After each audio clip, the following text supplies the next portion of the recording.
Well, that's probably about everybody, don't you think? Yep, just give me 5 seconds for YouTube to get started. Okay.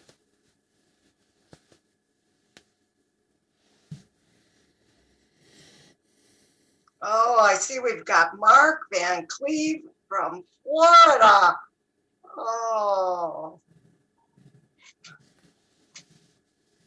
Yeah, not to make too big of a point of it, the high here was 85. Well, our high today near Wisconsin Rapids was 42, so we're only half as lucky as you are. Too hot, Mark. I'm actually in Florida too right now. You know, it's cold when even if we reverse our numbers, we still can't get them that high.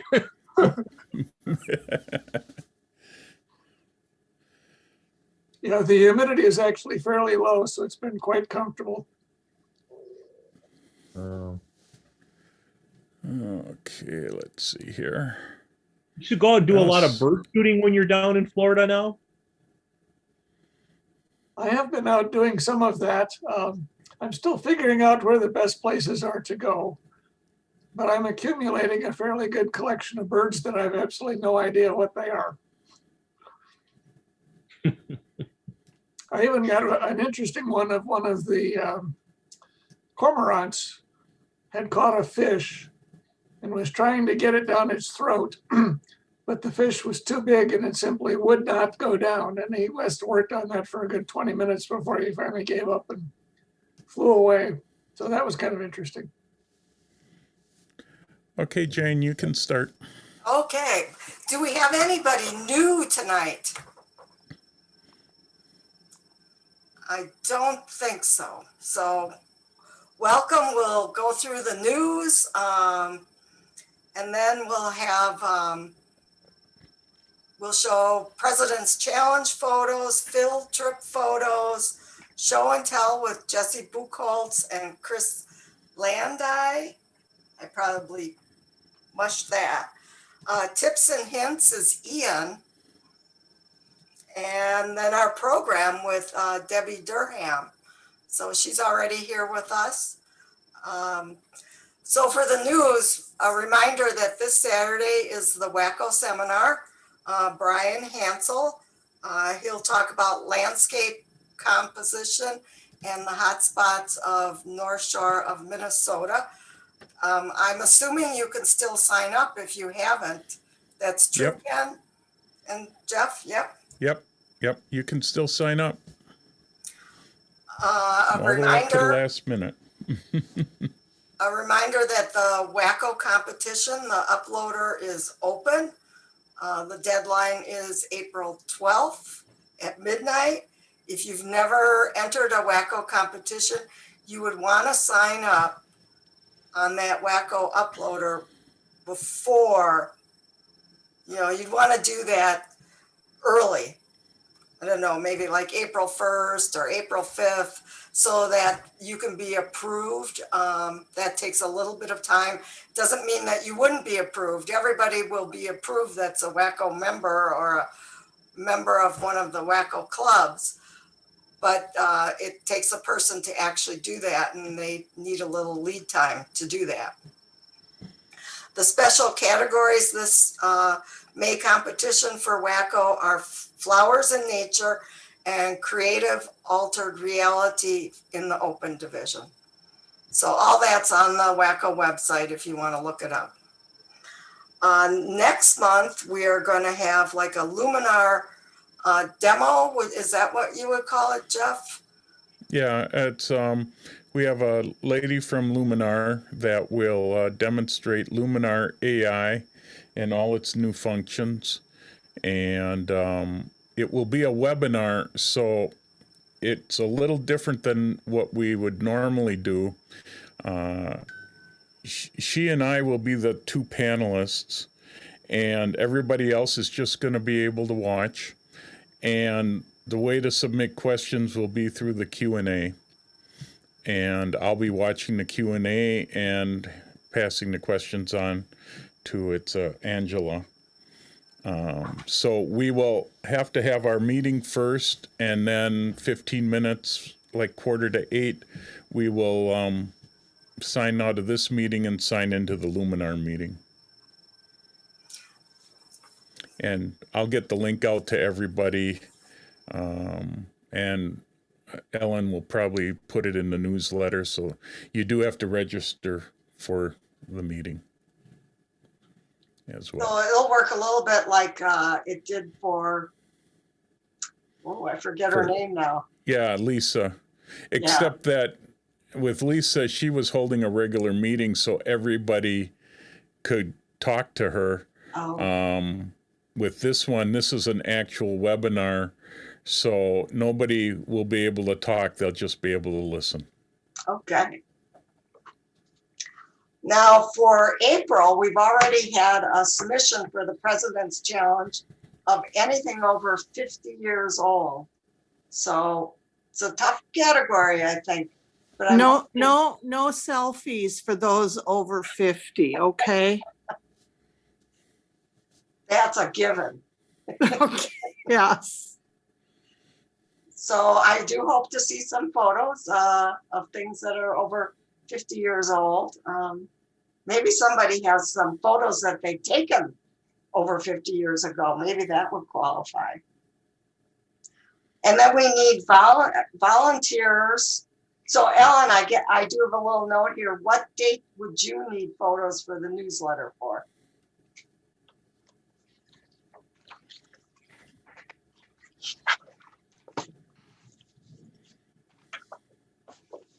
You're on mute, Ellen. Just talk a little bit. The meeting is the 6th, so I would need them by the probably around the 19th, 20th of March. So like Wait. No, the newsletter would go out on the 30th. So the 24th of March, 24th, 25th of March. Sorry. Okay. So if you wanted your photo in the newsletter, you got to get it to Ellen by the 24th or 25th. If you just want it to be shown at the meeting, you can send it to me. I can take them up till like April 1st. And then now we need volunteers for the April show and tell. And I suppose maybe just one, Jeff, so that we get through in time. Or do you think we got time for two? I don't remember what tips and hints were. Actually, I don't remember myself. I don't think that far ahead. It was you. New features in Adobe, Photoshop, and Lightroom. Why don't we just cut that out, and if we have time, I'll do something, and if we don't, I'll skip it. We don't. Yeah. So do we have two volunteers for April show and tell?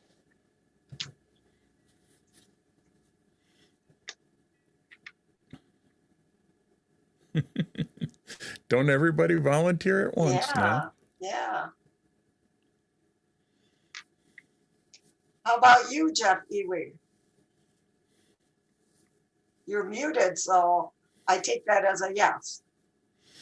No, I don't have anything, Jane, right now. I'm been kind of idle. I thought about it today too, and I just don't have anything right now.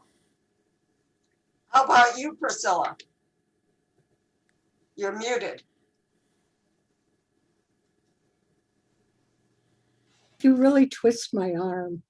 Okay. So we've got one.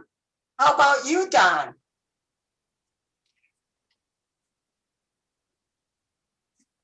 You're muted. Just the 7 images, the 10 Well, inches. yeah. I can find something. Okay. So we've got Priscilla and we've got Don.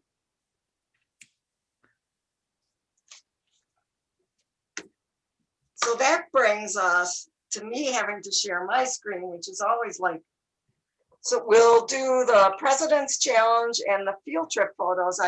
So I should talk a little bit about the field trip, where we went to port. And it was really, really, really cold that morning. But we had 6 people come. So you're seeing my screen, I'm assuming? Yep. Okay. So we've got Ian. I just had everybody just send one. And this is me. It's a very slow shutter. And I liked it. All those little streaks are those birds or ducks, tons of them. We've got Jesse. We've got Linnea. We've got Patty Grindley. We've got Ken. And we've got Roger Grill. So it was a really nice morning. Cold, but we had lots of that steamy stuff and lots of ducks flying. Now, oh, not so good here. Let's go back. And winter. So,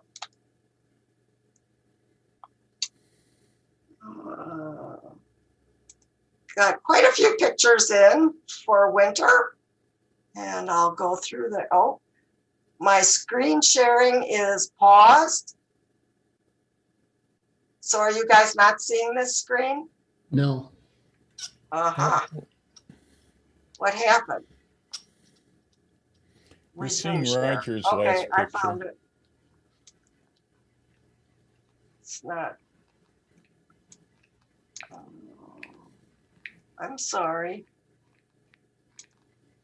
Are you seeing it now? The deer? Nope. We're seeing Roger's last picture. Maybe I have to do a new share. Yeah, if you clicked on the screen that had his Okay, there we go. now we see Okay. the deer. Yeah. All right. So Laura's got her name there. She's got lots of deer. And Ken had the very best, these nice mallard ducks.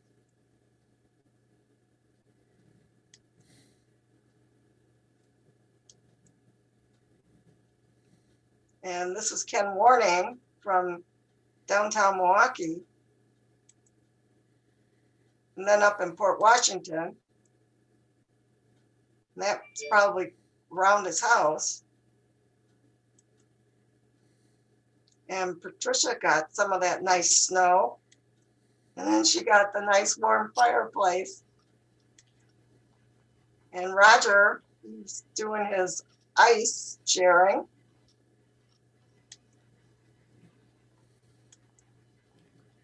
And we've got Sid, who must have, I don't know, where were you, Sid? It's probably muted. That was on at the Schlitz Audubon Center down on the lake. Okay. I like this one a lot. Thank you.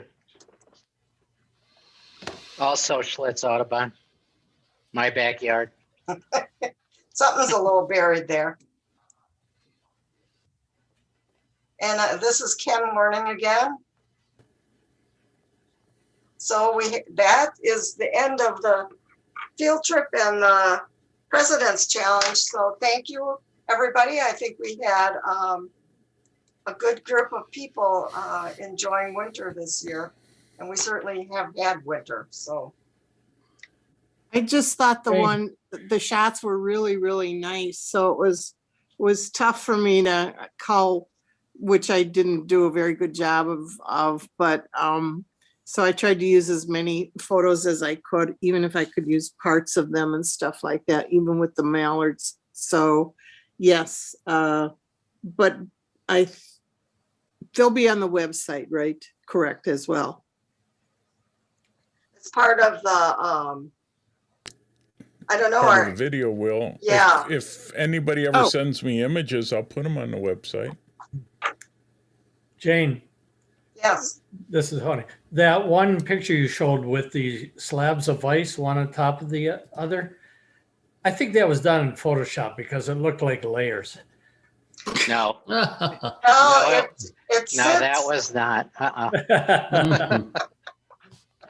No. yeah, well, ice can look like that, yeah. Where was that taken? The Schlitz Audubon Nature Center in Bayside. Okay, thank you. So we'll move on to show and tell. Jesse, do you want to get started? I don't see her now. Sure, I'll start. Okay.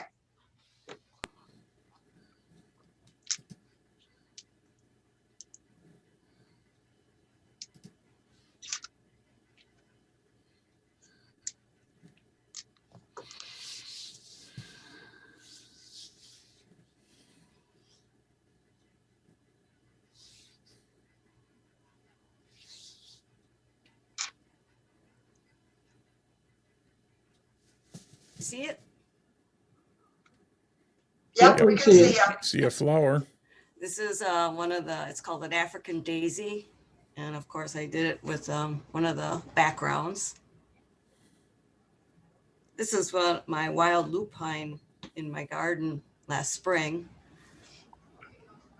Downy Woodpecker up north. I just love the branches around him. The colors, less than fall. This little chipmunk, I put out suet in a log to get bird pictures of them sitting on the log. And I had one little piece left over. And of course he found it and he did end up taking the whole thing away with him. Dragonfly this summer. Another one, damselfly. Dragonfly. Dragonfly. I like them. Giraffe at the zoo that I did in background. And at the port this last weekend. Another one there. I like the two geese at the bottom. And this is up at Harrington. Ken, Ian, and I went up to Harrington after port. And we saw these, what Ken calls bowling balls along the shoreline. And they had some ice sculptures there too. Ice sculptures, but ice formations, more bowling balls or bread dough. And that's it. Very good.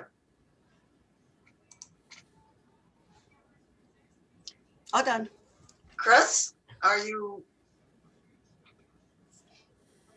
ready to share? Yes, I shall push the right button and get going here. All right, great.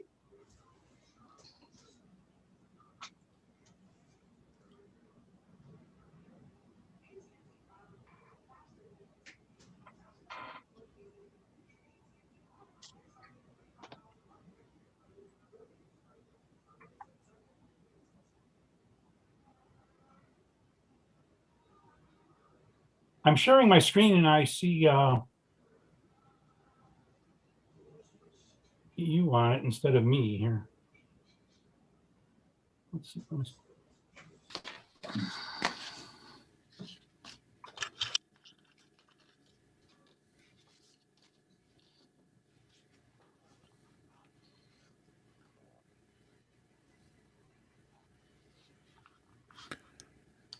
Yeah, you're not sharing yet. You're hitting the green button and then the first, clicking on the first panel.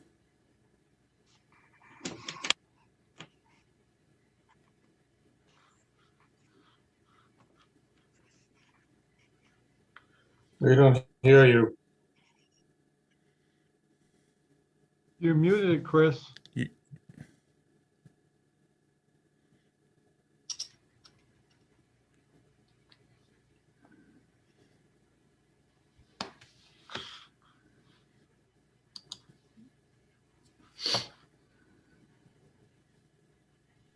Still muted.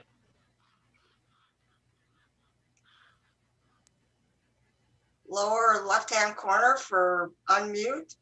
Yeah, Chris, you need to unmute if you can hear us.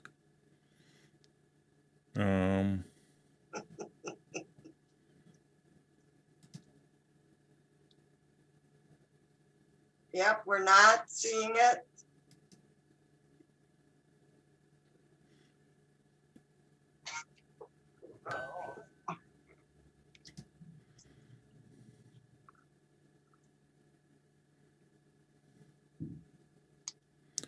Just to see if that will help. Okay, now I'm on.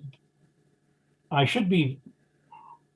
You're unmuted now. Yes. Yeah, you're unmuted, but you're And not. I'm showing Jesse's screen, and now I'm showing your screen. And I've got a window that says my second screen, whiteboard. Right. You want to click on the one that's the first screen, unless you've got your images on the second screen. No, I don't. That's There my you second go. screen. Yeah. There we go. Yep. Now we see your desktop. But you're muted again.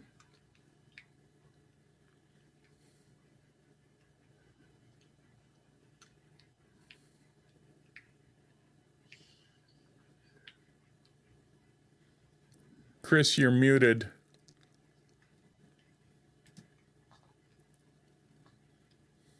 There, now I'm. Yeah. There you go. Okay, now let me start this thing over again. Okay, I was taking some pictures of some eclipses some years ago, and I got interested in moons. I discovered in Photoshop you could take a picture like this one of the ice, and in Photoshop you could quickly make it into a moon. So I started making lots of moons. I'm sorry, I shouldn't. That's okay. And then I got so many moons, my wife told me I had to get rid of them. So I started loading the moons in my van, and I had to take them somewhere. So I took them to a Revolutionary War encampment, and I started blasting them into the sky again. And it's difficult to do that with all the moons I had. But I did get a couple of them in the sky. But I still had other moons to get rid of. And then I learned more about moons. And back in 1958, the Army thought the best thing to do with the moon was to blow it up. They were planning on sending an atomic bomb there, but for some reason, they canceled that project A119. So I went back to taking pictures of actual birds. Now, these are in my backyard over the last few days. And Lisa talked about the possibility of birds on a white background. And I tried that, this high key stuff, which kind of looked nice. And more birds in my backyard. And I try to take pictures of more than one at a time if I can, to sort of show interactions between the two of them. And then I got bored with moons again, and I went back to moons, and I found another way to play with moons, building little montages like this one. And then I found some trains, and I put a train in my backyard just to keep busy in the days of this COVID thing at home. And then I took all the birds I could find, and I put them in the same place on a little piece of land I saw near my home when I was walking.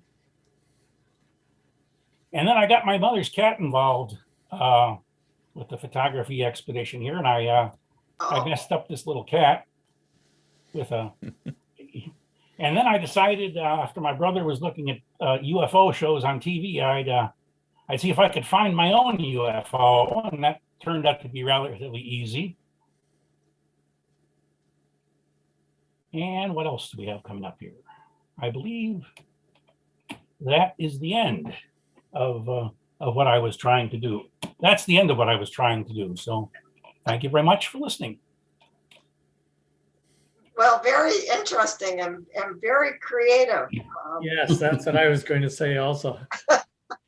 And very keeping with our upcoming talk with Debbie on composites. So, so how do I get rid of my stop sharing? There we are. Now I should be back to just being a member of the group here. all right. Thank you much for watching. Thank you, Chris.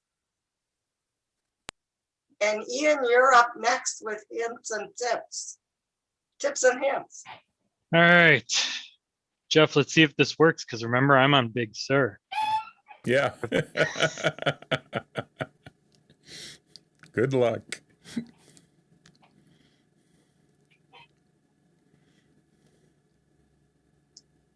Now I'm getting the weird, it's putting me on mute. All right, let's see here.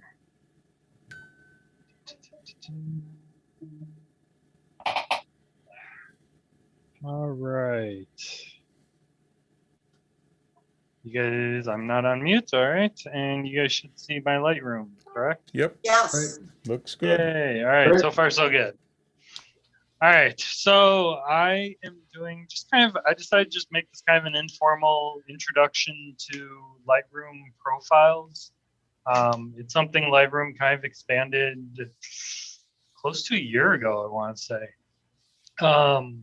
But it can be easily overlooked. It's probably underutilized by a lot of photographers, including myself. It's something I kind of have to remind myself of. But there is, under the basic tab, a profile drop down here.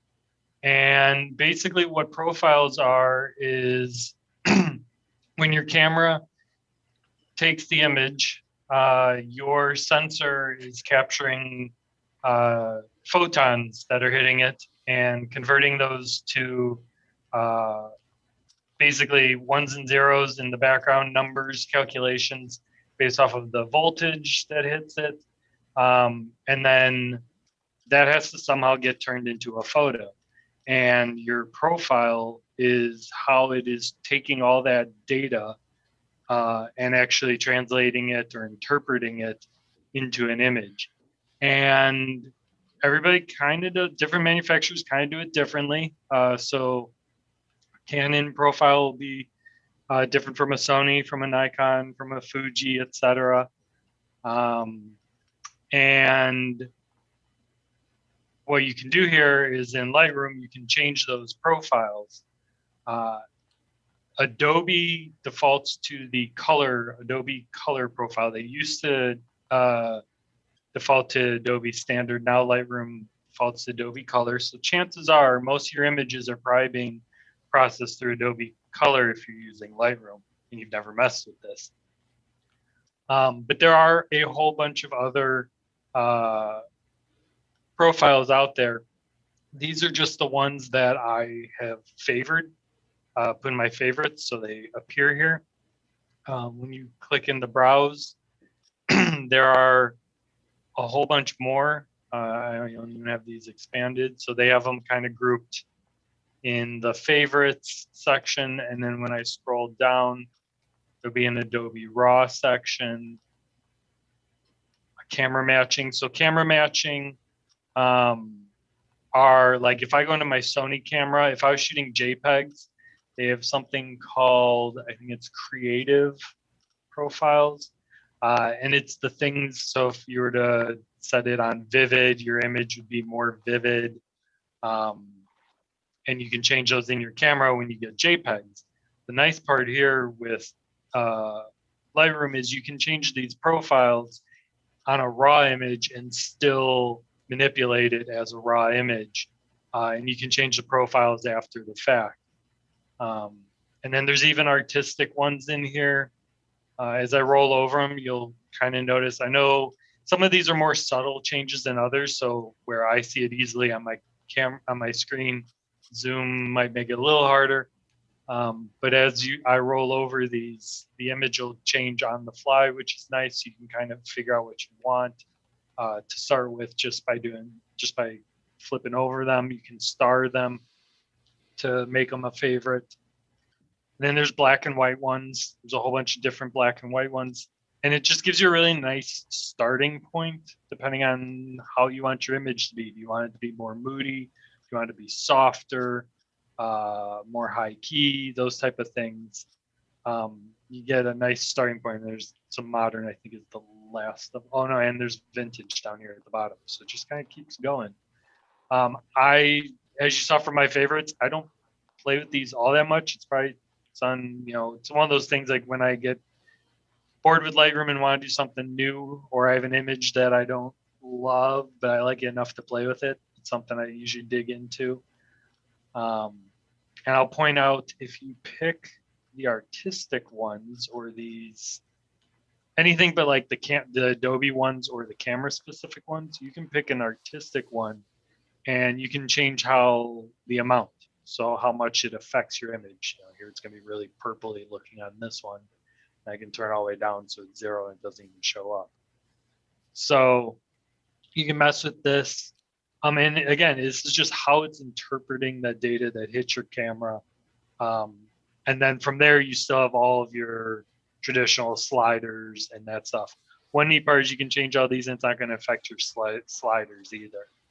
So if you've already, like this image I've already edited, now I can change it from landscape, or I could go to vivid. Huge change there. Some of them are, like I said, more dramatic than others. I tend to just shoot on camera standard. I've found through trial and error that I like that image. That happens to be the setting my camera is on anyway. So when I review them on the back of my camera, that's the profile that seems to be the most like what I see. Obviously with the raw image, it's going to tend to be very flat until I do the post-processing. But this kind of sets me up to get what I'm used to seeing on the back of my screen and what I'm kind of anticipating, if that's what I want. I'll flip over here real quick for portrait, just to give you an example. Close the browser. So like camera standard is a little warmer. Again, it might be subtle on Zoom. It's a little subtle here in the screen anyway. But when I drop it over to Adobe Portrait, it desaturates it a little bit, softens. It's just a little softer in the colors when you go to the portrait, which a lot of times that's what you want out of your portraits, not a heavy saturation there. And then I can always play with the saturation, those settings after the fact. So something to not forget that's out there. Just another trick to play with. That, like I said, usually kind of gets overlooked because it's just kind of buried here in the profiles. So. Any questions?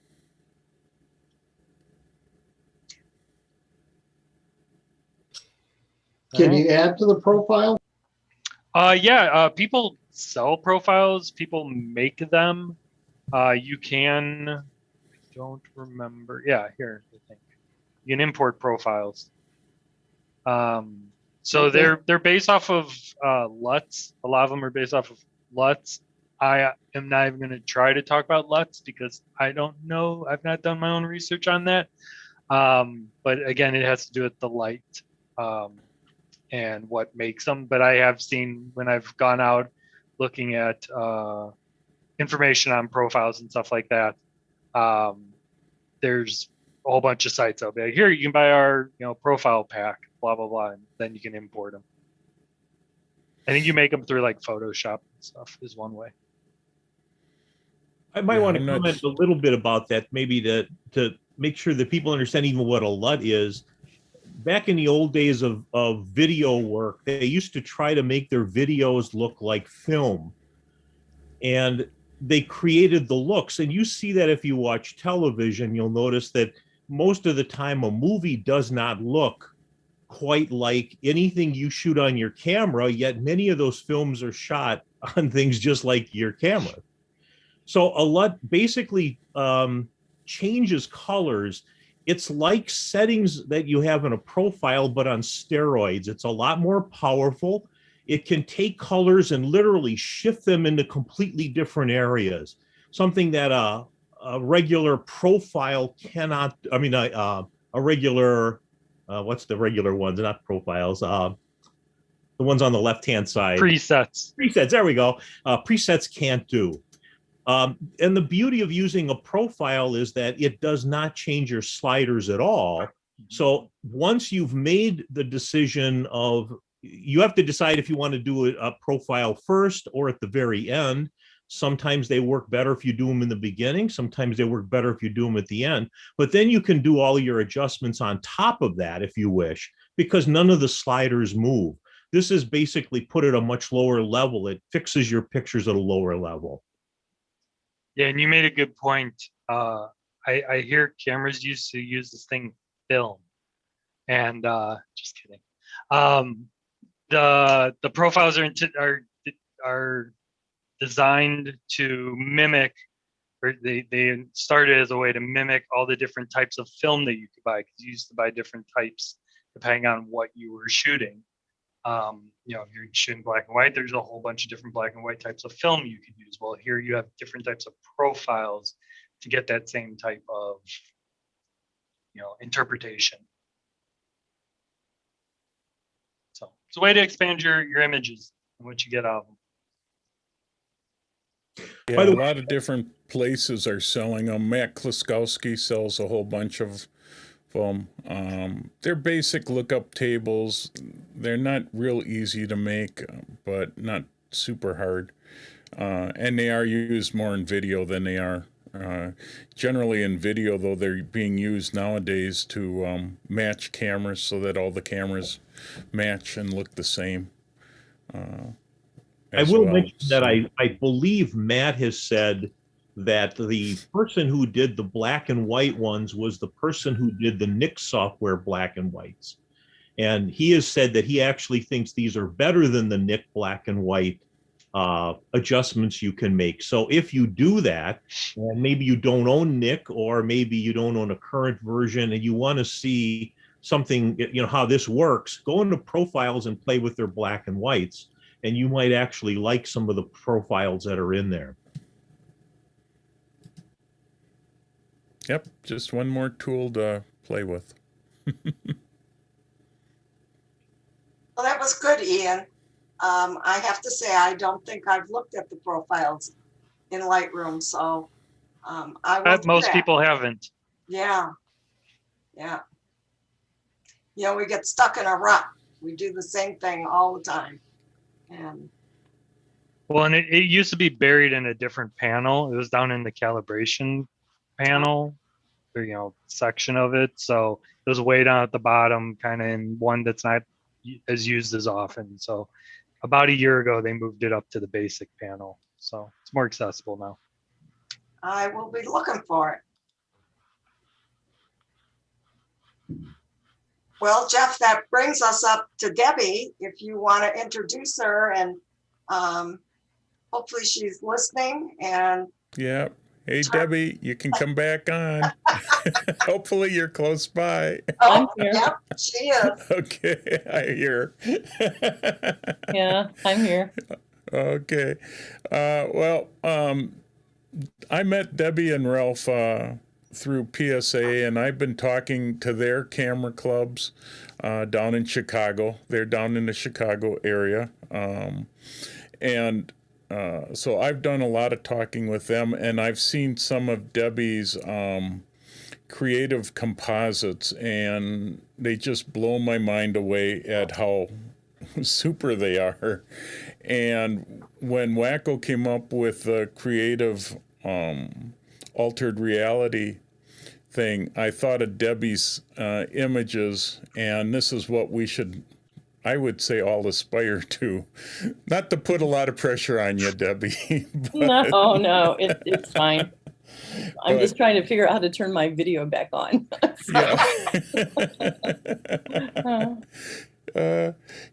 It's the camera part. You should just be able to click on the camera and it should turn it back. I know, but, well, I have it on sometimes, and anyway, I'll figure it out. It'll figure it out. So, I'm not sure if there's anything I can do here to. Nope.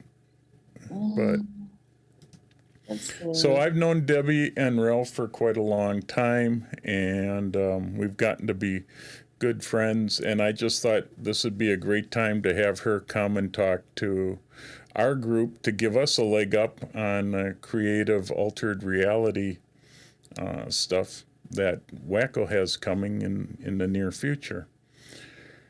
So once Debbie can get her camera going. I don't know what's going on. Or if you want, you can just, you're just gonna do a PowerPoint? it's going to be a PowerPoint that I've got going. And so if you let me share my screen. Sure, go ahead. Okay. So let's see. I got to find my stuff here. All right. Are you seeing anything? Not yet. That's weird because I've got it up and I don't know what's going on. Start video. Okay, you got Okay, me. well, now we see your picture. Yeah, you got that. Okay, so far so good. Let me. One step closer. Yeah, it is always something a little weird, you know. So let me get this out of the way. Okay. This is weird. I don't understand why you aren't seeing it, but let me just. Did you pick a certain screen? Maybe. No, it's not showing that you're screen sharing Well, I'll yet. start again. Yeah, try it again. Okay. I'll do this, which sometimes helps. Oh, yeah, I see what you did. So let me just see if I go down here. So I've done this before. I've done other presentations. I've never had a problem. So you tell me.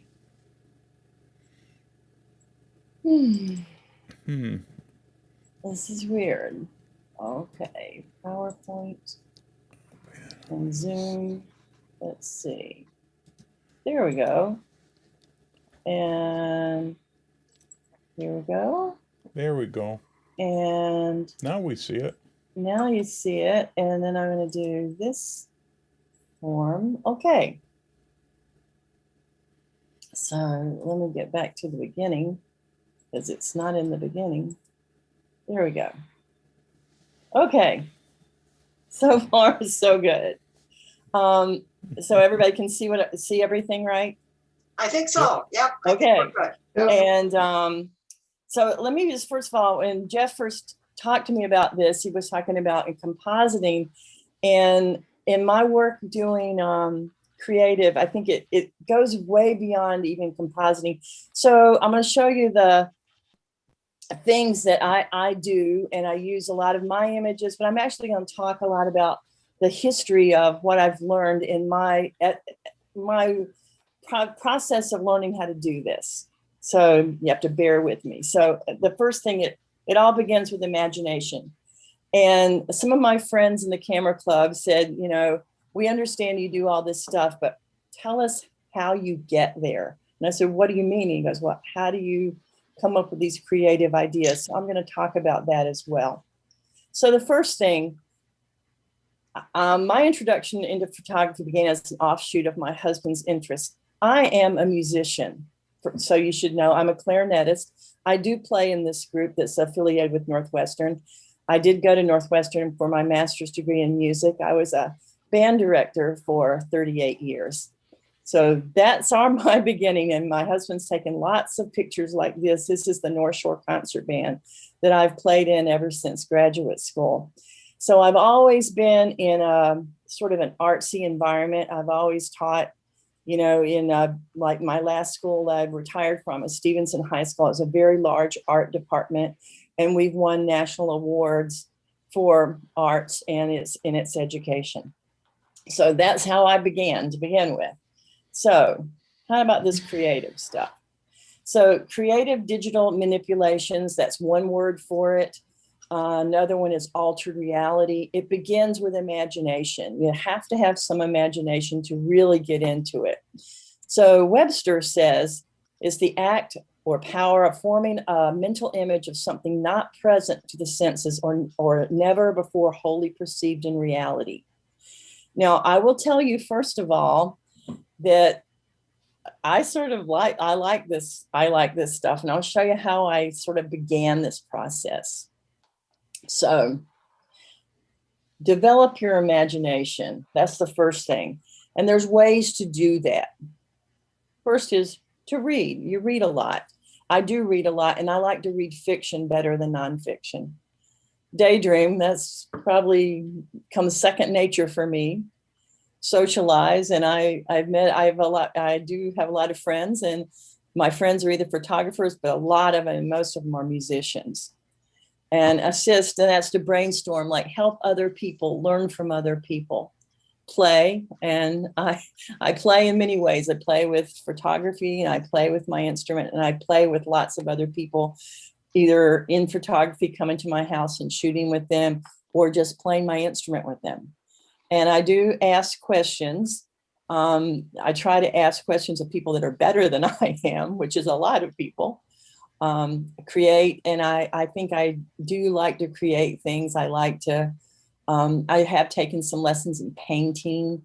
I like working with clay. So I think I'm a creative person. I do like to share what I like to do, so I'm sharing with you today. And meditate, and just think about what it is that makes life important and what makes photography important. And study. And I do admit that I've had to do a lot of studying, particularly on Photoshop and other aspects of computers to develop this skill. Now, what is creative digital manipulation? Just what is it?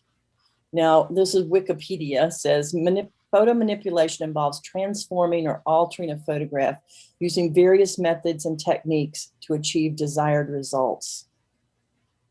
So some photo manipulations are considered skillful artwork, but realize that some manipulations are not allowed in life. Like magazines usually don't like it. Well, it depends on the magazine, I guess. But a lot of news agencies will not allow any kind of manipulation of photographs. So you have to know what is your purpose of putting something in a particular place, because some things are considered unethical. And so you have to realize what that would be. Creative photo manipulation means giving an image a new look through various changes. That doesn't mean you will cut an image and paste it on a different image and the image will be manipulated. Image manipulation should be done in such a way that resulting image does not indicate how it began. You don't want to get a cut and paste look. You want to avoid that at all costs. Now, where to begin? I began my reading articles on photo manipulation. This is not a new technique, but rather one that has been around since the very beginnings of photography. Obviously, early manipulation was done in the darkroom by using techniques that transfer over to our digital darkroom. So here's an early example of photo manipulation. This is Mary Lincoln with the ghost of Abraham Lincoln. And it became a very popular style in, I guess, that early part of photography to take, particularly after a death in the family, to include that person either as a real person in the image or to actually put a faded image of them all done in the darkroom. And this was very, very well done. And this is a pretty famous photographer that did this. And it was called spirit photography, which largely, it preyed on families, especially during the Civil War time. This is a pretty famous photographer as well, Frank Hurley. This is a composite of many, many images of battles during World War I. And he became very famous for doing that. He was an Australian photographer, and he was known for his compositing and manipulation of photographs. This is actually the Battle of Zonnebeke in Belgium during World War I. Now, compositing was a popular method of altering images. A composite is a photograph made by combining several distinct photographs or images in a single image. Compositing is becoming increasingly popular as a way of creating images either real or surreal. Your only limitation here is your imagination. Now, here are early composites that were done. Obviously, we have some in, let me get this. This is obviously a two-headed person. That didn't happen, but that was in 1855. Then all of these heads in a composite, 1857. And then again, the spirit photography that was done. And this is from Chicago in 1901. And this is a really, really famous composite. This is what was sort of iconic photograph of Abraham Lincoln. It is not Abraham Lincoln. This part of him is actually John Calhoun's body with Abraham Lincoln's head put on it. But this is the photograph we often think of Lincoln. Now, this is a really, really famous photograph. And I should tell you that it was one of 5 photographs. It was taken by Elsie Wright, who was 16, and she and her cousin got into her dad's. They asked to borrow her dad, who was a photographer, his camera. And they posted, well, these are all paper fairies that they put it. And then they have this other photo of one of them, in the background. And this became a big hoax in early 1900s. Now, manipulation with creativity, though these historical photographs have shown techniques to manipulate an existing image, I was more interested in images that display more creativity. And there are some early examples of this as well. So here's some of that I thought were interesting. This first one this was the one, is 1899. And it's just a photographer, and he has the head of this person like he's blowing it up. And this is on the Fingers of Fate, which became a big thing that you saw during World War I era. So, and some more. This one obviously is a manipulation. It's a lot of people added to composite, but this one I really like in 1930 is The Room with an Eye. Now, if you're just beginning creative digital photo manipulation, I began by looking through the internet to see examples of photo manipulation that I might like to try. There are written instructions as well as videos on how certain effects are achieved. Some of the instructions are very vague and aren't always on the version of Photoshop that you own, but they can be at the very least get you started. I will tell you that a lot of instructions on the internet for doing creative will almost always leave out a step or two that you need to know. And I've found this out pretty often.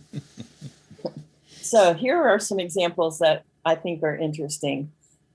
This one, they usually call Pixel Explosion. And this is more of a surreal thing and another sort of surreal thing. And some others that I like. And these are all from the internet. They are obviously not mine. A pair, like a baseball. And this one's pretty famous, actually, with the cow on the boat. So it gives you some ideas of what people are doing. Now, what types of images come from your imagination? The following images will give you a glimpse of what I imagine when I'm working on my photography. These images are usually created on my laptop while I'm watching television. I don't always know where an image is going. I work on the process and see where it leads. And I think the reason I do that as a musician or as a teacher, and a teacher for a very long time, it's always important when you're working with other people, students, to work on the process.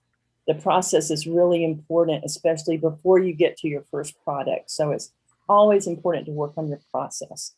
I will admit I experiment a great deal with new filters. I watch YouTube videos and I just play.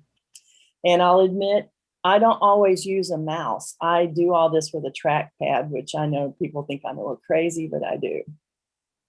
So the 7 principles in manipulating image. If you look online, you'll often see that it's 8 principles. And one of those principles is to use stock photos. Well, if you're doing anything for competition, stock photos aren't allowed. So that's why I removed it. The first one is image rendering. Using shadows, or how does light work in an image? Proportions are important in compositing or doing any of this manipulation. Texture use, also important. Color blending, and that can also be exposure blending. Emphasis on detail, and combining multiple images for compositing. And all of these upper things, these all can be part of the bottom, compositing. So image rendering. Rendering or image synthesis is a process of generating a photorealistic or non-photorealistic image from a 2D or 3D model by means of a computer program. I like to image render. So here's some, and all these examples now are mine. So I like creating beasts, as I call them, from photographs or of other photographs I've taken. The critter below was a young lion taken at the Milwaukee Zoo. It's not a great photo. You can see it's just not a great, it's taken through really thick glass. It was a really winter day. It's not great. Using Photoshop and various filters, Sasquatch developed. This image was best of show in PSA PID Class C Creative last January. Now, Class C is for absolute beginners, and I was sort of overwhelmed when I got best of show, but this is my Sasquatch. You see, it began with not a great photo at all, but that's what it became. So there's a lot of rendering of this, a lot of transformation used in Photoshop. Now, continuing on with this, Once Upon a Blue Moon. Now, this image began with one of our vacation images from Glacier National Park. The moon was taken in our front yard on the evening of a supermoon. The starry sky is completely computer generated, so image rendered. Now, I have to tell you that especially for PSA, and I think for any creative manipulation, the majority of the photo is supposed to be a photograph and not fully computer generated. Having a sky generated is considered legal. Now, obviously, this was what the beginning looked like, and this is my moon. This is what the rendered sky is. Now, when I first did this, I'll tell you, I'd put the moon over here, and I went, I don't think that looks so good, so I moved it over here. Now, obviously, the moon is not proportional, and it is called Once Upon a Blue Moon, so it's sort of emphasizing the fact that everything is blue. And it was the image of the year for CACA Creative Digital in 2017. Now, this is the band that I play in. We traveled to Germany several years ago. And this is in the castle in Heidelberg. And in the early castles in Oliver Heidelberg, you'll see this. And this is a sundial or a sun clock. And I thought, that's really interesting. I wonder what I can do. And as I said, I played and I started playing, and I'll be real honest, I don't remember how I got it to look like this. But it was, just playing around and using different filters. All of a sudden I went, wow, look what I did. So I went, but it just didn't seem completely like what I wanted. I needed something else. So this is a computer generated sun, and it is in layers, and layers are very important in any kind of compositing. This is that sundial moved in front of this computer generated sun. Okay, and then another thing just totally generated, a lot of people use the twirls. And this started with 2 columbine that I had, and this is the result, doing a twirl. And obviously this is all done in Photoshop. Well, this is a photo I began with. This is in one of our PSA shoots. We were shooting, we had 2 young girls, and this girl actually went to the high school that I taught at, and her dad, Don Chen, is a very, very fine photographer. And I took this picture of Mia, and I decided, boy, it'd be fun to do something with that. So I have seen these directions for making a snow globe. So the globe that she is in is totally computer generated. And I put Mia in her. Now I have never put her in a PSA competition. I did put it in a CACA competition, and it actually didn't do very well because people thought I was taking pictures of a snow globe. And no, that wasn't what I did. I also will tell you that when I put this in competition in our local club, we have a couple of physicians in our club, and they told me that why did I alter her body position, that this was an impossible body position. Well, it's really not. It's a traditional ballet move in 4th position. So I went, okay, you may be a doctor, but you don't know that. So here is the same thing. I took a workshop with Mike Motes on macro photography, and these are some little crystal-y things he had.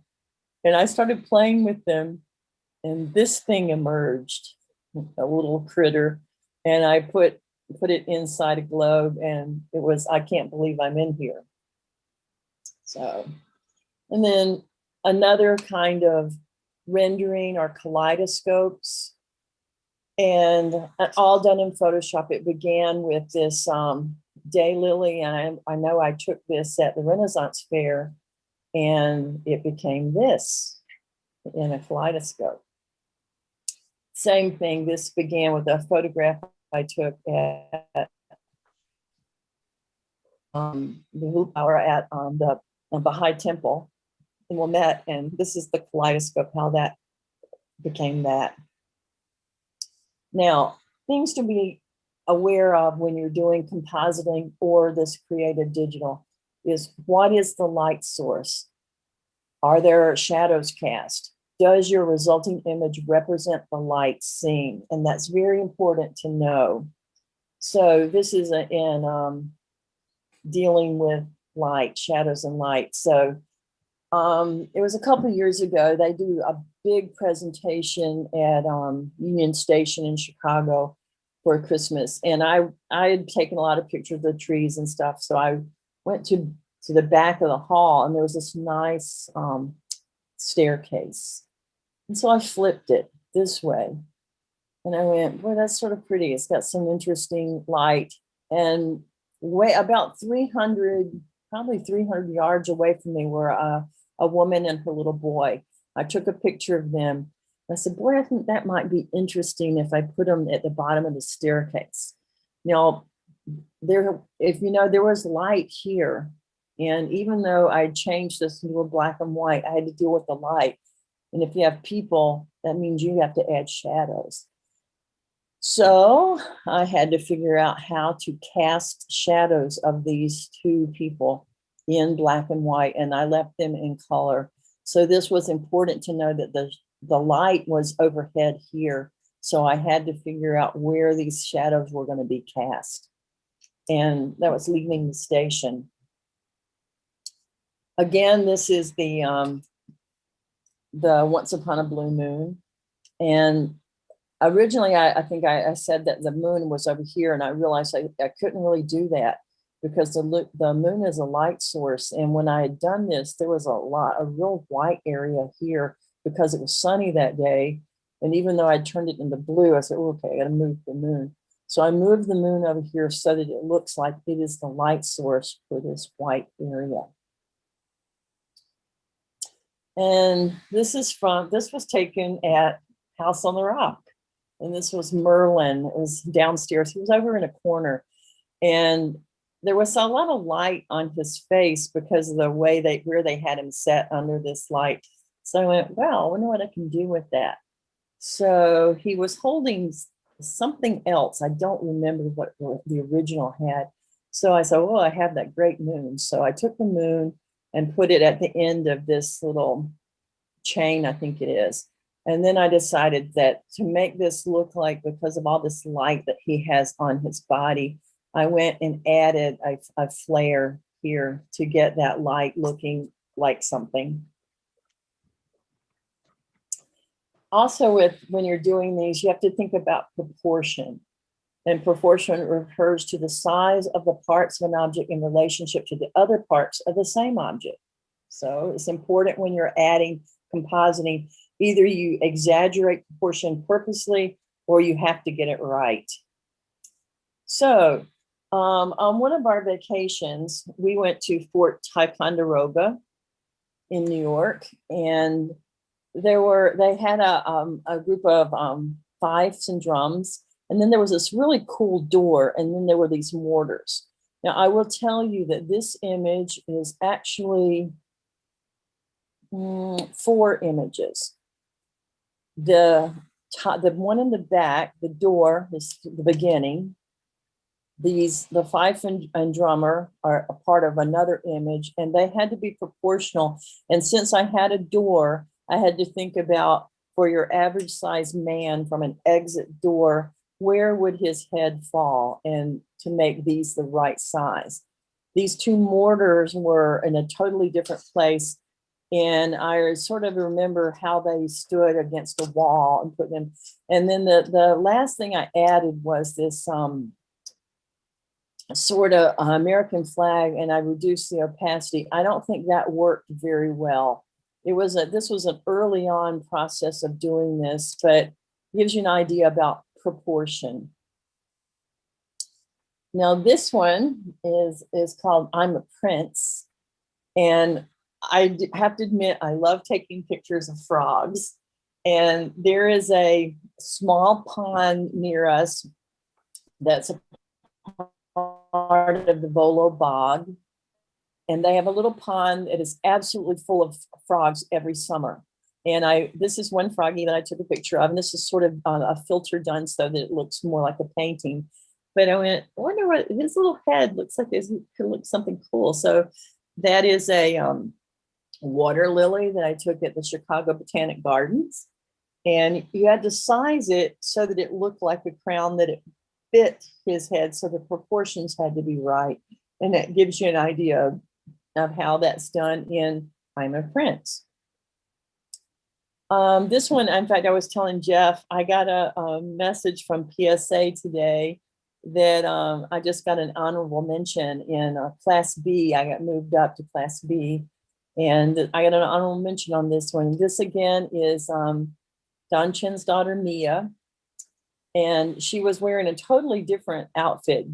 Her tutu that I have her wearing is a dahlia that I took at the Chicago Botanic Gardens. And you had to figure out how to get that so that she was inside it. And it took a little bit of doing, but it wasn't too difficult. And then this picture of the water lily, which is a really unusual water lily, they unfold. And then it was flat enough. I said, well, I can just put Mia right there. But I had to think about what size she had to be to make this look realistic. And again, thinking about light, notice there is a shadow behind Mia, and that is an added shadow.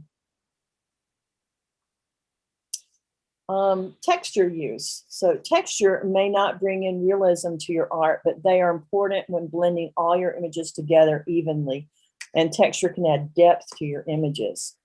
So this is one of my very, very early examples of doing creative digital.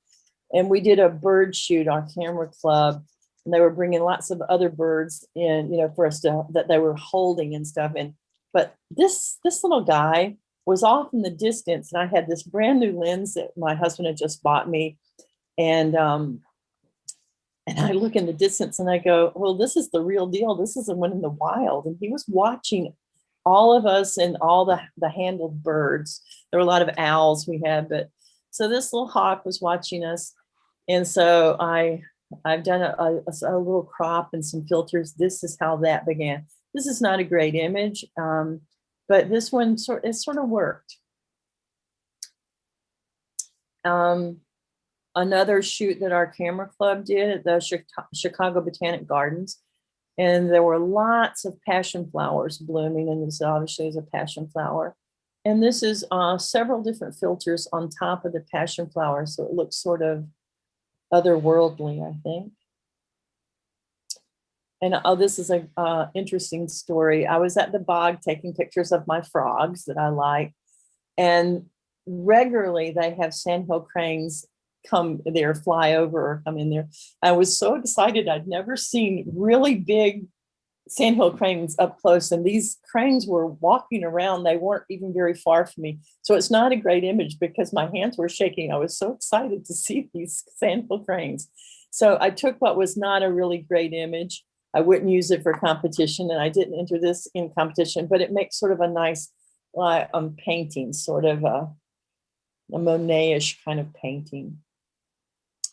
From A Christmas Long Ago. This was taken at Union Station. And these ornaments, these are, each ornament is probably 20 feet long. I mean, they were hanging from the ceiling, these were huge. And I took a photograph of them and I went, you know, I think that would look sort of like an old timey or like card you would send someone for Christmas. So that's what this became. So From a Christmas Long Ago. And again, it's the texture using to make that look that way and make it look like an old card. My husband and I have front row seats to the Chicago Wolves, which is an AHL hockey team. And I'd never really gotten into hockey very much, but it's really exciting when you're sitting on the glass. So this was a picture of a face-off, and I wanted to do something interesting with it. So I didn't do a very good job, I'll admit, of doing this. So it's round. It looks more oval, but I wanted to get the idea of movement. So that's why I used all these textures to indicate movement and textures here. I know that we sent this to someone at the Wolves, and they gave a copy of it to this young man that was there at the face-off. Some friends and I went to the Garfield Conservatory, and there was a man playing sitar. And what was interesting is there was like all these mics and stuff, and I thought it was really weird. Being a musician, I went, why is he not on the floor? Usually when you play sitar, you're sitting on the floor with your legs crossed. So I went, okay, I don't quite get it. But so I took this mic out. And the reason I decided to do this texture is sort of a twofold. You can't really tell from this photograph, but this red shirt that he has on has a lot of texture. And to take out the mic, and it's like electric cable, it was hard to match up the texture there. So I said, well, why don't we just get rid of that texture and add a new one? So I added all of this texture and turned this sort of into an illustration. And it works pretty well because, I mean, there was a lot of stuff to deal with in just the image there. Earlier this year, some of our neighbors had some skeletons sitting on one bench. And so I did a reflection of it. And I didn't have to like composite this over here. I did put masks. They did have masks on them, but I think I had to work on it a little bit. And this was from a presentation. This pumpkin is added. It was from a display at the Chicago Botanic Gardens. So it gives you an idea, but there's all this texture to make it look more realistic, because when you did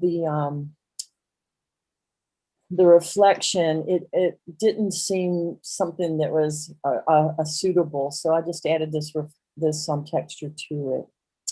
And this is what I recently did. And this is the same lion that I took at the Milwaukee Zoo.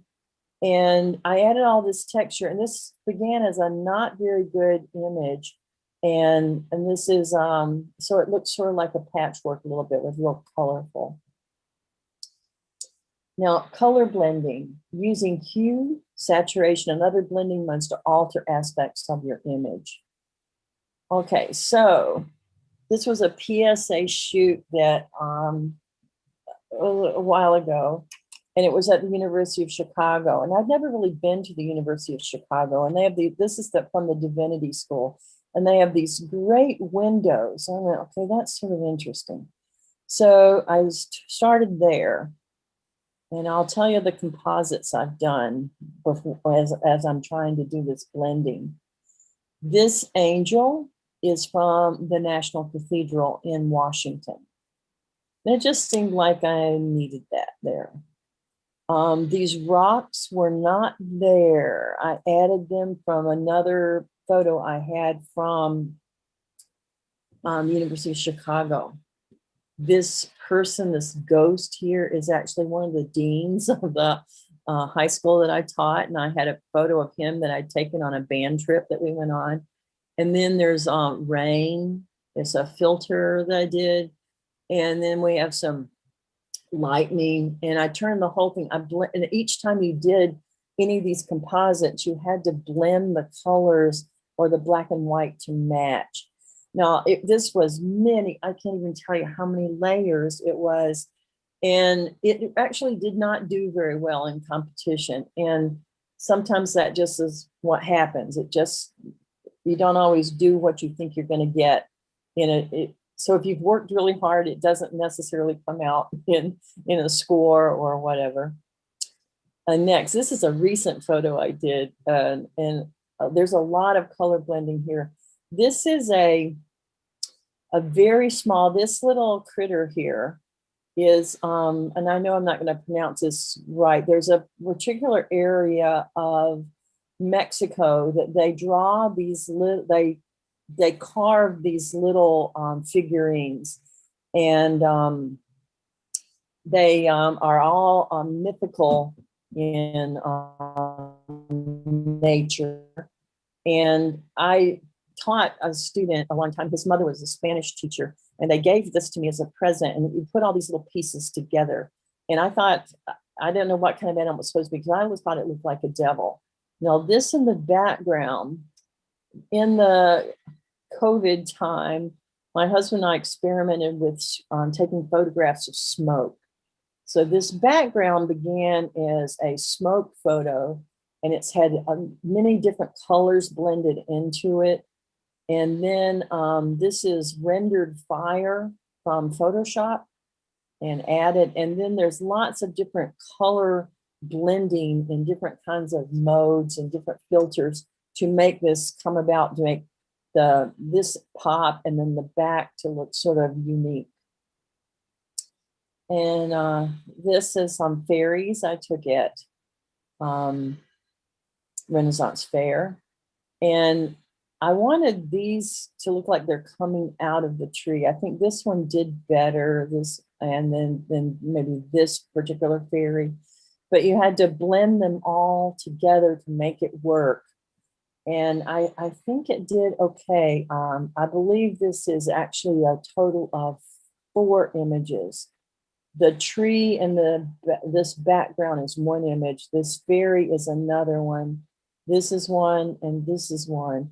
So you had to all blend them to work together. Notice there's shadowing here to blend that into the tree, and shadowing here to blend this into the tree. And this is a recent one. This is, I got PSA PID Creative honorable mention. That was the first competition of the year. And this started as a train inside of a dining car at Baraboo, Wisconsin. And these are 3 ghosts that I created from exactly the same 3-inch ghost figure. So you use transform in Photoshop, and you skew a lot of things, and you use a lot of, in your blend modes, you deal a lot with opacity, and then go through different blend modes just to get exactly what you want. Now, I will admit, I thought I did a pretty good job of this, and I guess I did, because someone, after this competition, someone questioned whether these were stock images. And so I had to I wrote an explanation of how this was created.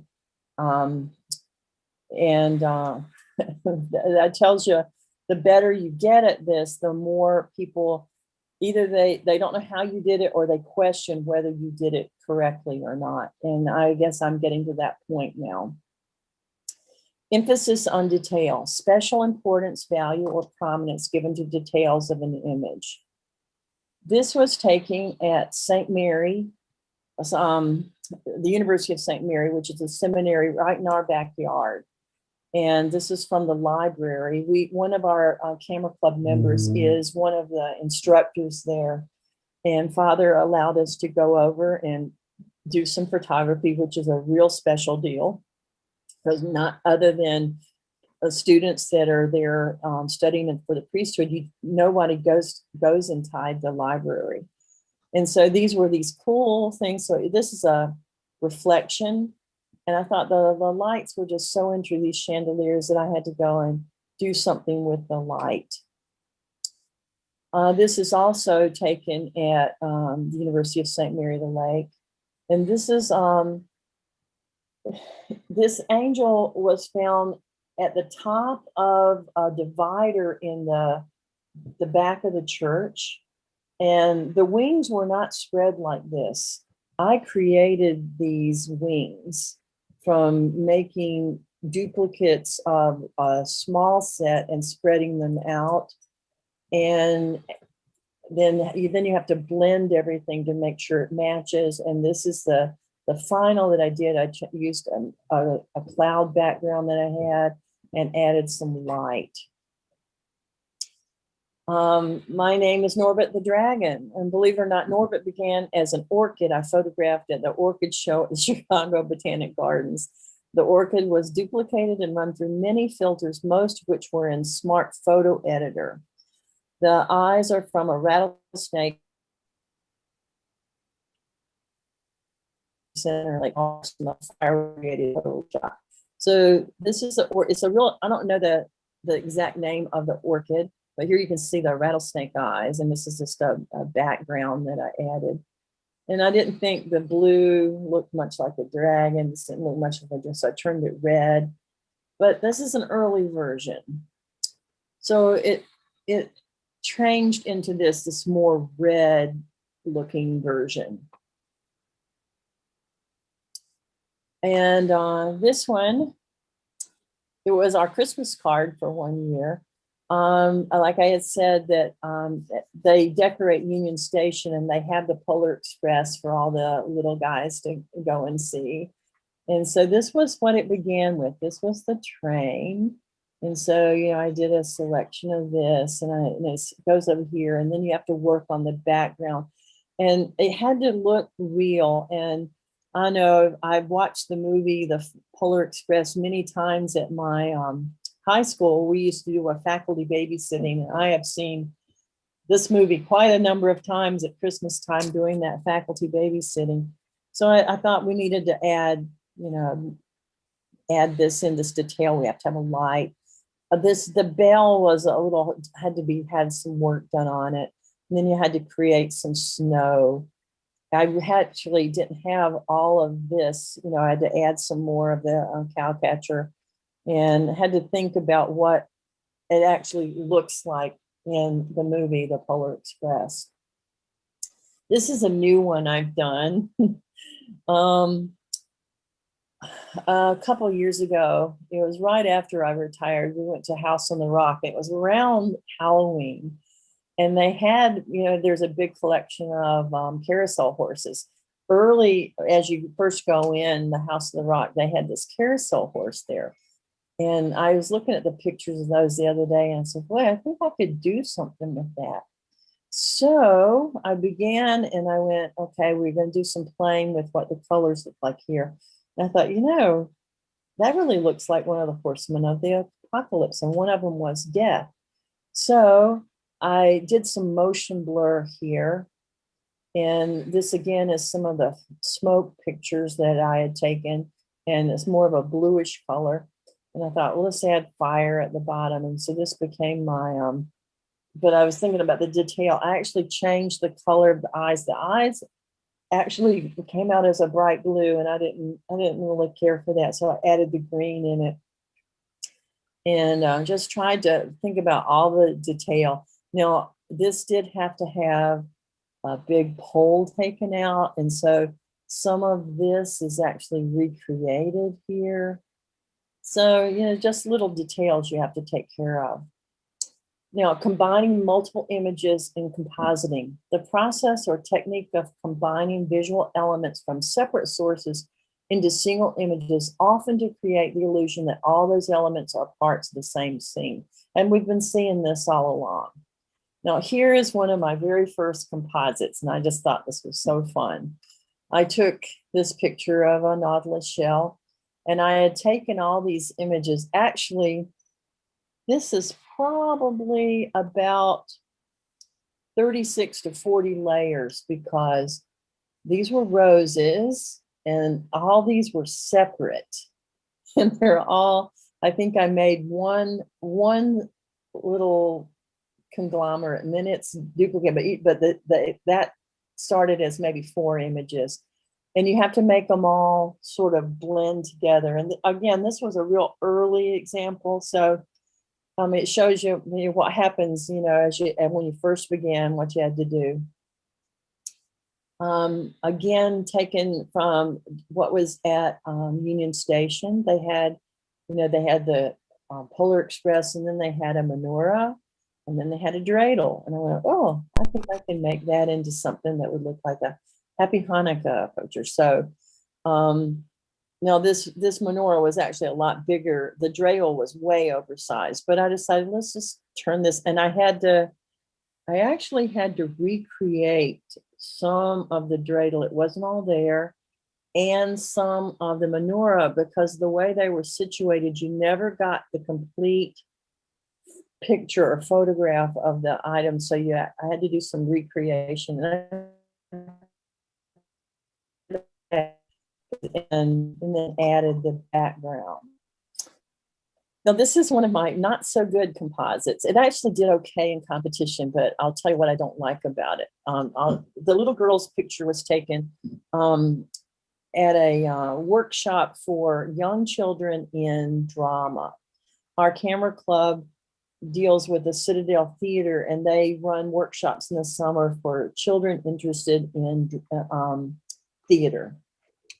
This little girl was about 4 or 5, and she had like one line, and the rest of the time she stared off into space and looked at the sky, and I just thought she was adorable. So this is the picture of her. And then this is a picture from one of my many band trips to Disney World. So I had to figure out what I want to do. And I wanted to sort of say that this girl's daydreaming about this castle. So castle dreams. So what I don't like about it is I don't like how the selection of her hair looks. It looks very pasted to me. And I worked on it for a very long time, but I didn't get many hits on it from the competition. It did pretty well in competition, but I was never really pleased with how this looked. And I did do a lot of work on it, and then I tried to make soften some of the edges by doing this filter so it looks sort of ethereal. But that's Castle Dreams. But again, I was never really pleased with how this composite came out with her hair. This was taken. Our club did some light painting, and this is done with a pixel stick, if you're familiar with those. The background is actually a meadow from Yellowstone. This guy here is from the Renaissance Fair. And this technique is Out of Bounds, which you may be familiar with. So I added this guy. The Out of Bounds was done last. I added this guy here, and he had this motion like this. And so I decided I brought in the pixel stick little light thing. And I didn't do a lot with the color when I added in. It was pretty much like this. And then when I added in, I said, it's gonna look like something happened, like there's some kind of magic. So then this has a flare added there.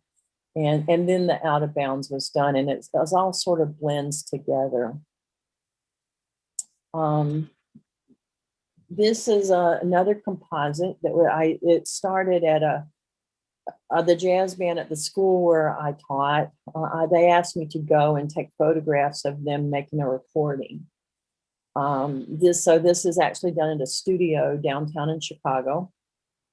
And I'll tell you what's composited just so you'll know. This piece of music that's on the wall was not there.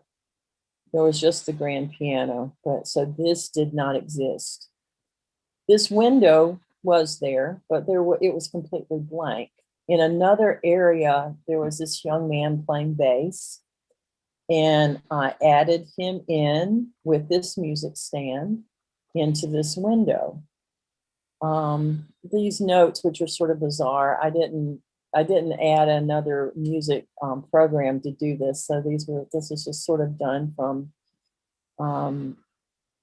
just existing fonts. So I'm not exactly thrilled with that, but then a lot of texture to blend all of this together, and all that jazz.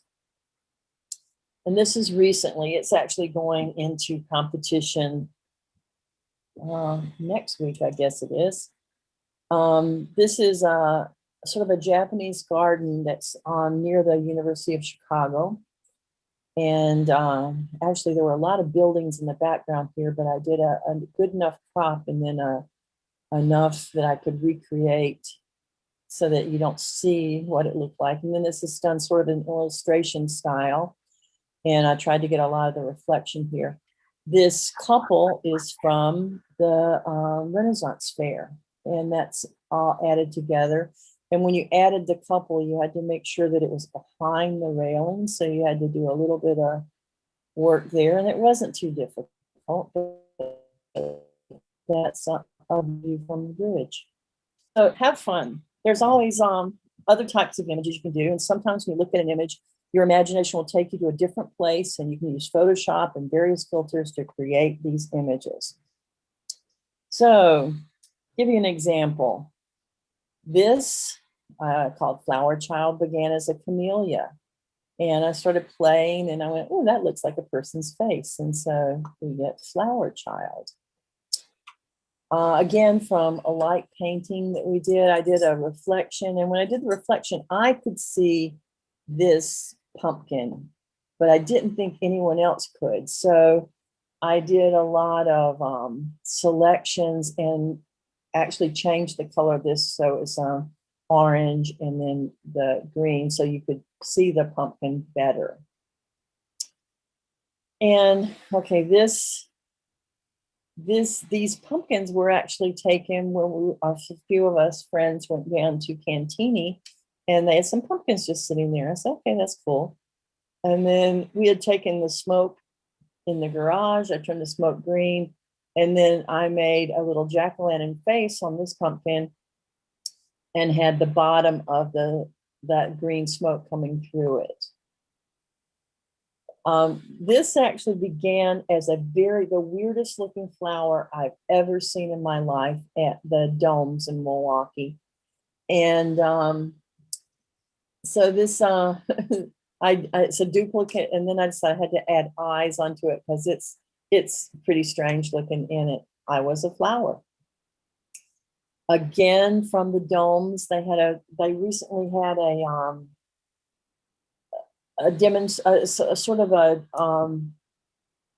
show where they had things that looked like plants eating things, and there was this one guy there.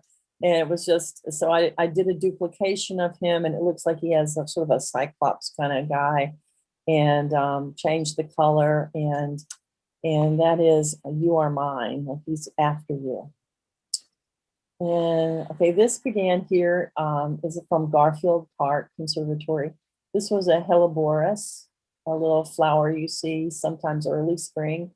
And I did a lot of duplication, and then I added these little eyes and Take Me to Your Leader. So tools that I use in Creative Digital. I'm using the most current Photoshop CC.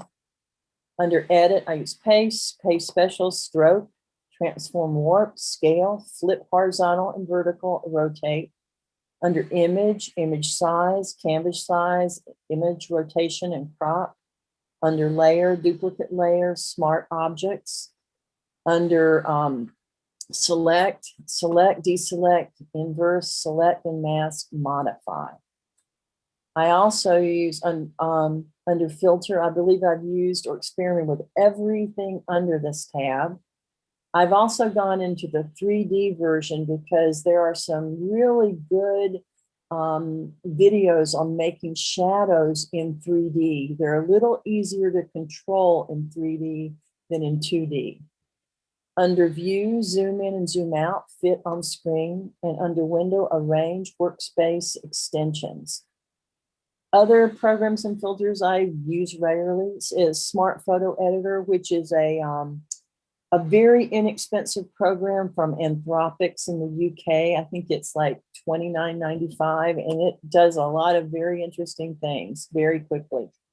Luminar 4, I've used various Luminars, but I'm just using 4 now. The Nik Collection, Focus Magic I use, Topaz Studio and Topaz Studio 2. And I also use all of the, several of the AIs that are out in Topaz, like Sharpen AI, Mask AI, etc. So don't be afraid to experiment. Remember finger painting as a child. This can be very similar. If you choose to compete, and this is very important, remember that judges do not always know what you did to create an image. Sometimes those images with less work score higher. Create for yourself. If it pleases you, that is what is most important. This will help you learn the more advanced aspects of Photoshop if you really delve into it. And things to remember. You must begin every creative image with a photograph of your own. This photograph must be the basis of the overall image. You may not use stock photographs in your creations. Use of varying filters, etc., is allowed. Remember, when you composite, you need to create the effect of 3D. It will be important to learn how to add shadows behind the subject, a drop or cast shadows.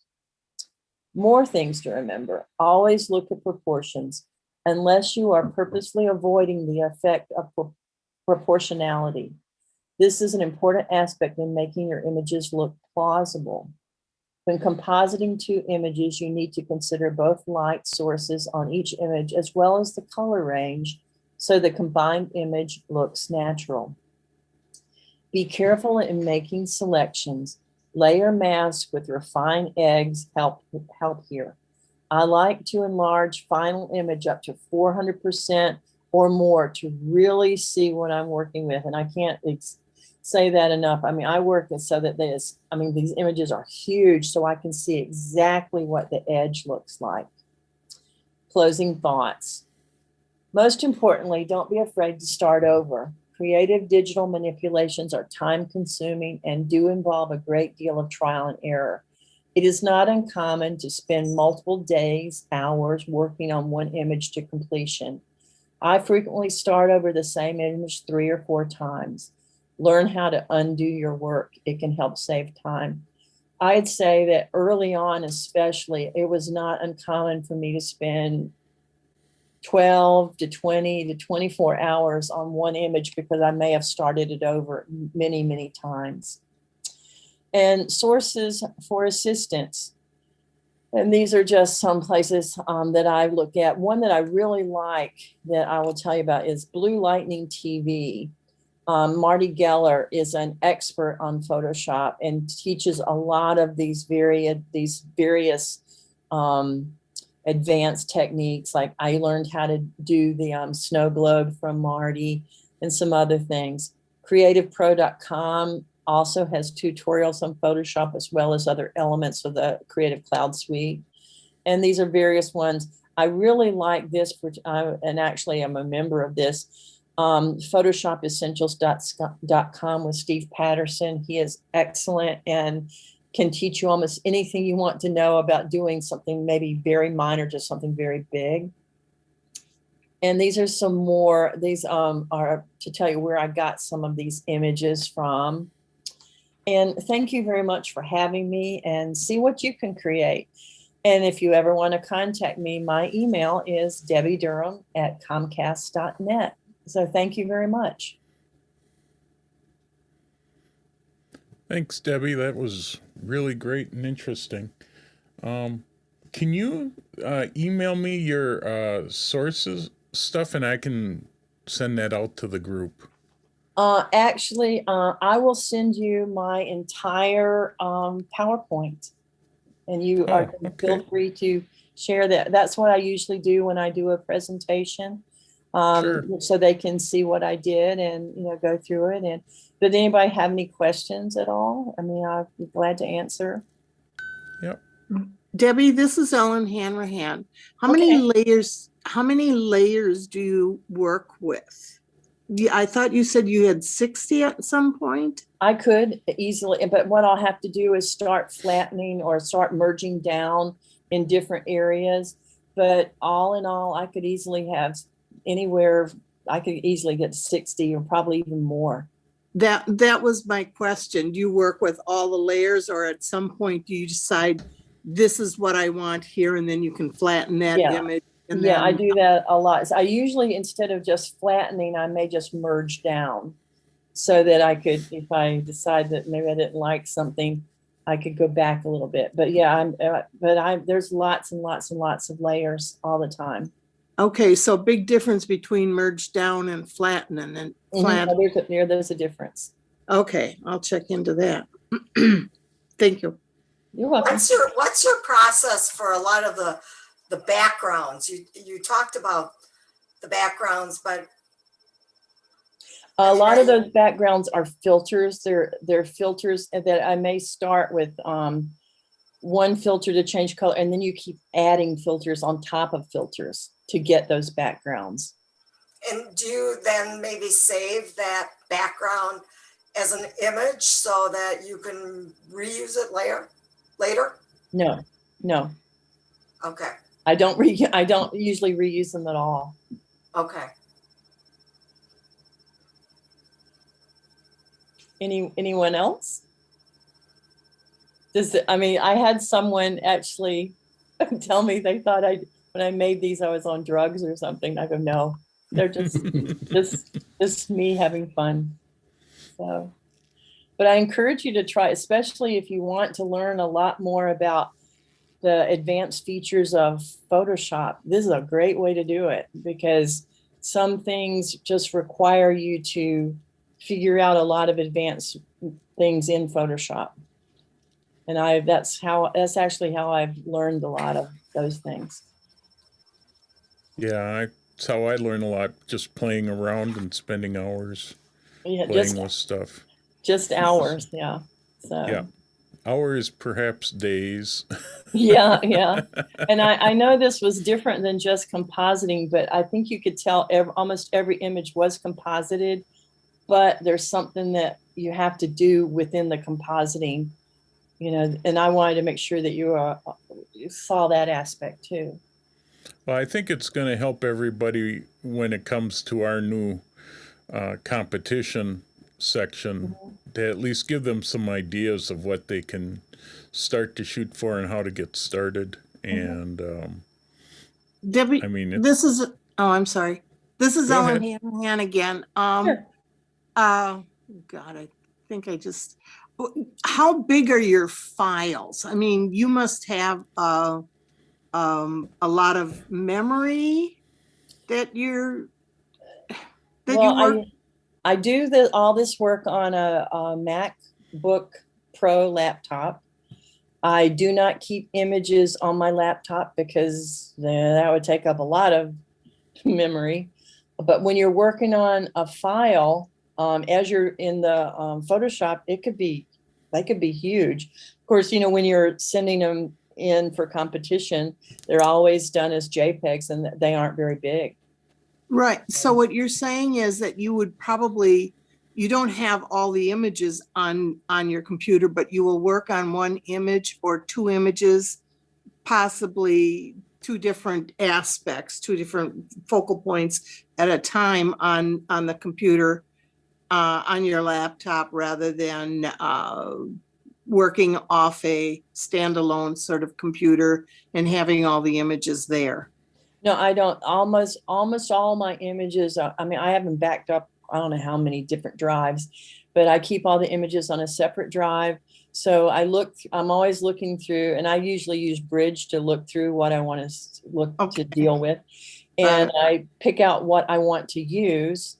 I bring those to my laptop, and everything else is gone.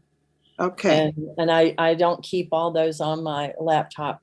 And the thing that I always find is that you have to really I mean, I don't have, my laptop is several years old now, so I'm a little concerned about when I go to M1, or if I go to M1 on Apple, because I want to make sure that I can deal with all the different things. So there's a lot of things you have to think about.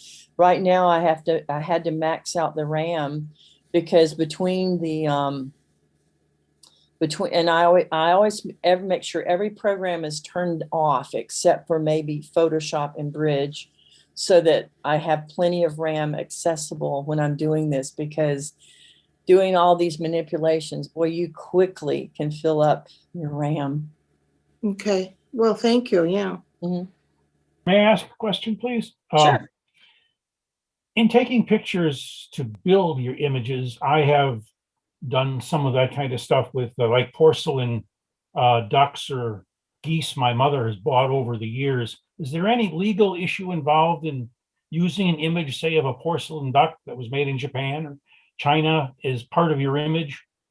Not that I'm aware of. The only time you would have issues, believe it or not, is if you used anything that was created by Disney. Like that photograph I have of the castle of Disney, that could, I mean, I can use it in competition, but it could never be printed anywhere, because and from being a teacher, and I ran a lot of program school, that Disney's artwork is heavily copyrighted. So I don't think porcelain animals would be. I don't believe so. But when you get into certain kinds of trademark animals, like that belong to certain kinds of things like Disney, for example, then you have to be careful of that they are copyrighted. Well, for instance, the Lionel train would probably be copyrighted, wouldn't it? Probably would be. Thank you. Oh, I've got a question. Mm-hmm. When you come up with a concept, do you maybe draw storyboards and things like that to try to sketch out your idea first, or do you just immediately go into the computer and start working on it? I don't do storyboards. I usually just go into the computer and start working. And I may start and work one area and decide, oh, I don't think I like how that looks. And then I'll start over, but I may save what I began with. But I don't do a lot of pre-planning unless there's just something in particular I want to do. But if there's nothing written down, it's just all done spur of the moment. While you were talking, I just filled up a whole page with ideas. I've got pet spiders, and to try to make them look less scary, I was drawing flower crowns on them and peace signs on their butts and stuff, and making them look like little hippies. And I'm like, well, this would be really fun. Well, it is very fun. I think it's something that I've enjoyed doing, and I do it while we're watching TV. Some of the more difficult things I've done, I've had to actually move to a table just to, and you know, I have a tablet and everything to work with, and a pen, and I find like, oh, I can just do this better with my own trackpad on my laptop, which I think it's from years and years and years of doing computer work at school. And I think the reason I can do it watching TV is that I graded a lot of papers that way. And that's sort of how my process begins. I think it may be somewhat unorthodox, but it seems to work for me. I find it amazing that you can do that on a trackpad. It just Well, it's very interesting. I mean, I realize that, and it might have to do with the fact, you know, as a musician, I'm a clarinetist, is that I have probably really good eye-hand coordination from all the stuff I've done as a musician. So I don't know, I can do it. It's a little weird. I wouldn't say it's unorthodox for sure. And but I don't know, did you find the information about the history of this interesting or no? Yes, I did. Yes. I don't know that most people realize that since the very beginning of photography, they've been doing compositing all along, and people probably didn't realize it. So, No, well, anything else? Well, I think we're very filled with ideas. Well, I hope so. I hope this is what you were looking for. Thank you very much. Oh, you are Very quite good. welcome. Thank you. You are quite welcome. Thanks for having me. no, it was great. I think gives everybody a great start on how to start doing some of this stuff. So Okay. Well, and all of these would fit, these types of things would fit very well in our creative altered reality category for this May's Wacko competition. Mm-hmm. Yep. So we have 33 people here, so we should at least have 33 different makers in that competition. Let's hope so. Yeah. It will Yeah, I be guess nice someone's to gonna have see. to learn Photoshop now. Yeah. Yep. Well, it's a great way to get to learn how it works. That's how I started. It's just playing. So I guess one question I have, Debbie, is you talked about that snow globe and how when you wanted to make a snow globe, you Googled and found how to make a snow globe. Mm-hmm. So that is permissible to go out and Google whatever thing you want to make and follow the recipe. Yeah, well, I mean, because first of all, you'll find that the directions might not be totally there. I mean, you may have to do some improvisation of what is really there, but there's nothing that says that would be the same as taking a class in Photoshop. You can't take a class in Photoshop to learn how to use it. I mean, that's what you're doing when you do a snow globe. Nobody's doing it for you. You have to figure it out. And you can make, and I'll have to admit, it took me about 5 or 10 times to get a successful snow globe. Yeah. Because it's not a 1, 2, 3, it's going to work fine. Yeah. It was 1, 2, 3, oops, that looks stupid. So. yeah. Now what are they saying about what are they saying about the new AI things, putting in the skies and tilting the heads and Well, I don't use, the only AI I use on any of my creative stuff would be AI Sharpen, and that may be just for my original image. I've actually tried to use AI Mask, and I found that I like using masking in Photoshop better than Topaz Mask AI. I have used AI Denoise, but that's the only, I don't use any replacement of skies. I only use filters, and like Smart Photo Editor, you can replace backgrounds with it. I don't do that aspect. I may just use a texture or something, but I don't use a replacement for any part of my image, because I don't think that's being truthful to what the whole process is. So if that gives you any idea. So, and I know there's they keep adding lots of replacements that you can put in, but that's just getting around it. You can add your own, you can use those and add your own skies. You can add your own background, but it needs to be yours. Any other questions?